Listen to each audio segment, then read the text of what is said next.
Hello সবাইকে, কেমন আছো? আশা করছি ভালো আছো। চলে এসেছি নতুন একটা ছোট্ট শর্টস ভিডিও তোমাদের সাথে শেয়ার করতে।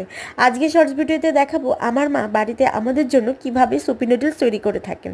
তো সুপি নুডলসের জন্য কী কী সবজি মা নিয়েছে সেগুলো প্রথমে তোমাদেরকে বলে দিই।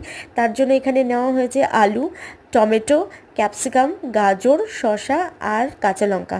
এগুলোকে চপড করে নেওয়া হয়েছে। তোমরা চাইলে আরও অন্য ভেজিটেবলসও নিতে পারো। তারপরে ম্যাগিটাকে বয়েলডের জন্য বসিয়ে দেওয়া হয়েছে এবং ম্যাগিটা ভালো করে বয়েলড হয়ে যাওয়ার পর তারপর কড়াইটা গরম করতে দেওয়া হয়েছে। কড়াইটা গরম করতে দেওয়ার পর এবার তেল দেওয়া হলো, কারণ যত ভেজিটেবলসগুলো আছে এগুলোকে একটু ফ্রাই করা হবে। বেশি ফ্রাই করার দরকার নেই, কারণ এগুলো আবার বয়েলড হবে। ওই হালকা একটু সটে করে নিলেই হয়ে যাবে। তো ওই ভেজিটেবলগুলোকে এই হালকা একটু নেড়ে চেড়ে নেওয়ার পর তারপরে পরিমাণ মতো নুন, হলুদ, শেজওয়ানের একটা গার্লিক কেচাপ আছে সেটা দেওয়া হয়েছে, টমেটো কেচাপ দিয়ে তারপরে একটু নাড়িয়ে চাড়িয়ে ম্যাগিটা দিয়ে তারপরে জলটা ঢেলে 2 মিনিট রেখে দিলেই সুপি নুডলস